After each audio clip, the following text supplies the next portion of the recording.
Bonjour à tous, je vais vous présenter un tutoriel dédié aux exceptions. Alors c'est un tutoriel qui fait partie d'une playlist qui est destinée à des gens qui ont déjà des bases en JavaScript et qui veulent se perfectionner. Je mets un lien vers cette playlist dans la description. Donc on va commencer aujourd'hui par répondre à cette question, qu'est-ce qu'une exception en JavaScript?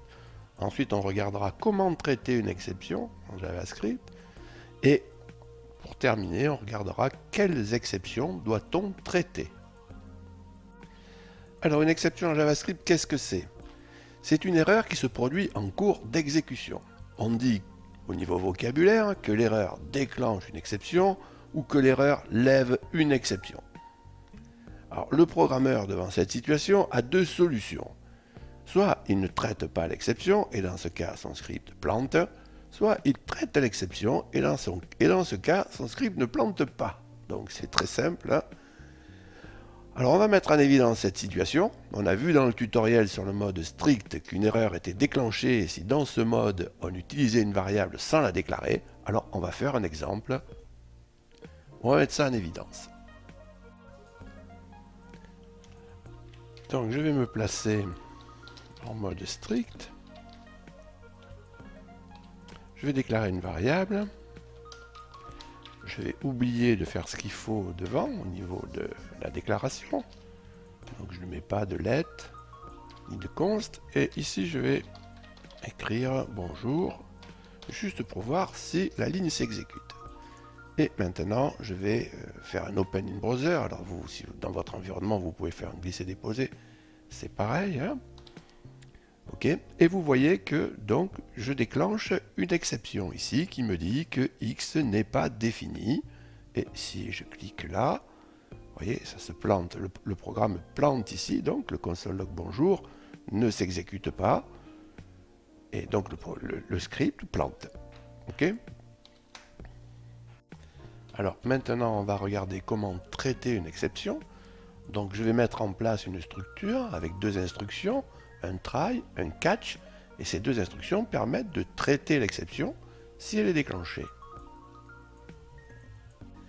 Donc je vais mettre en place mon instruction try, je vais mettre un bloc derrière, je vais encapsuler l'instruction qui déclenche l'exception, et je mets derrière mon bloc catch, dans lequel je traite l'exception. Et je vais vous mettre un certain nombre d'informations sur l'argument petit e qui est passé par le moteur JavaScript.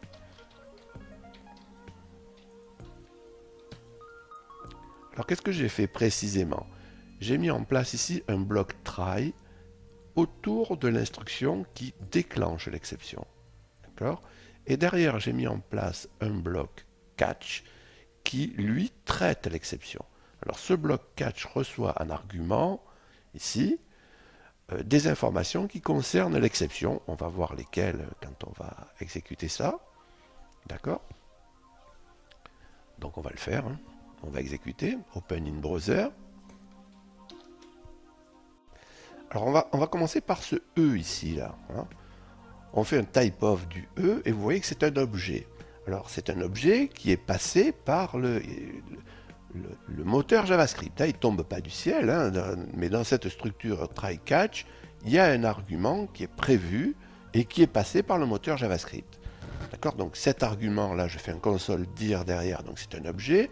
Je fais un console dir derrière, vous voyez qu'il contient des informations qui concernent l'exception, évidemment, et c'est un objet de constructeur référence error. Ok? Et enfin, là, derrière, on fait ce qu'on fait tout le temps, en fait. Hein. Généralement, on écrit ça, console log.error, cette fois, de E, et là, on a en rouge, cette fois, contrairement à un console log traditionnel, c'est écrit en rouge, et c'est stocké ici, là, avec une petite croix rouge, et on a la ligne sur laquelle s'est produite l'exception. D'accord? C'est-à-dire la ligne 11. Hein, il affichait la ligne 11. Ok, ici. Et ce qu'on peut voir, alors ce que j'aurais dû faire et que j'ai pas fait, mais je peux vous le dire, si j'avais mis les instructions ici, elles n'auraient pas été exécutées. C'est-à-dire qu'ici, lorsque l'exception est déclenchée, on saute directement au bloc catch. D'accord? Et ce que vous pouvez voir aussi, c'est que le console log de bonjour est affiché derrière. Donc là, votre script, il n'a pas planté, il a continué à s'exécuter. D'accord? Alors, ce qu'on va regarder maintenant, c'est quelles exceptions doit-on traiter? Alors, il y a différents cas de figure dans lesquels vous allez être amené à travailler avec des exceptions. Il y a des exceptions qui sont levées suite à une erreur de programmation.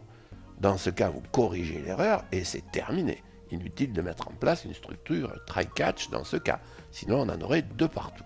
D'accord? Ensuite, il y a des exceptions qui ne sont pas vraiment des erreurs.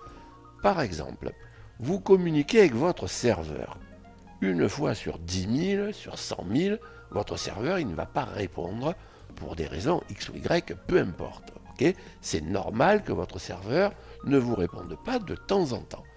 Vous, ce que vous devez faire, c'est vous adapter à cette situation et par exemple, vous affichez une boîte dialogue, le serveur ne répond pas, essayez plus tard. Cependant, il y a deux cas de figure qui peuvent se présenter. Lorsqu'on communique avec son serveur, je parle là. Hein? Donc, il y a des cas où le moteur JavaScript lève une exception. Donc là, vous la traitez, pas de problème, on vient de le voir. Mais il y a des cas où le moteur JavaScript ne lève pas d'exception, mais vous renvoie un code d'erreur. Ce code d'erreur vous signale que la ressource est indisponible, par exemple.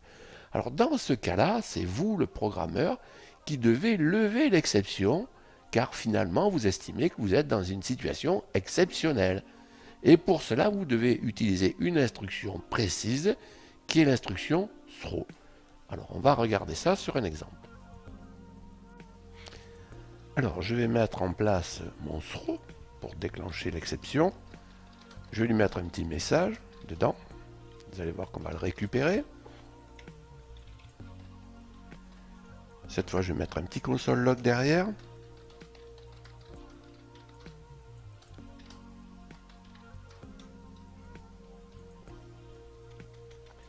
Et maintenant, je vais enlever ces deux lignes qui ne me servent pas. Je vais soigner en quelque sorte. Essayer plus tard, je vais marquer. Et là, je vais vous prouver que l'exécution se poursuit. Alors, on va exécuter ça. Je fasse CTRL-I. Alors, c'est le throw ici qui déclenche l'exception. D'accord? Mais lui, il n'affiche rien, le throw, là. D'accord? Par contre, on voit que le console log derrière, que j'ai mis cette fois, instruction après le throw, il ne s'exécute pas, puisque vous n'avez pas sa trace. Hein? Donc, vous sautez ici. Et c'est le console log erreur de E qui affiche échec de la connexion au serveur. Il récupère, en fait, le message que vous mettez dans le throw. OK? Ensuite, donc, vous soignez en quelque sorte. Moi, ici, j'ai juste mis un console log, essayez plus tard.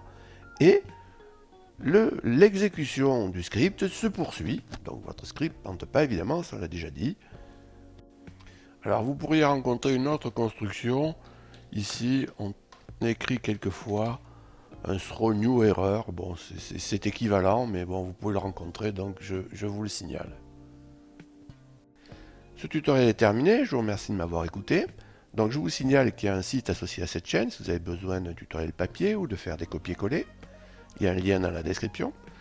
Si vous avez apprécié le contenu, n'oubliez pas de liker, de partager. Si vous voulez être prévenu des nouvelles mises en ligne, je vous rappelle que vous pouvez vous abonner à cette chaîne. Et dans ce cas, n'oubliez pas d'activer les notifs. Salut et à bientôt!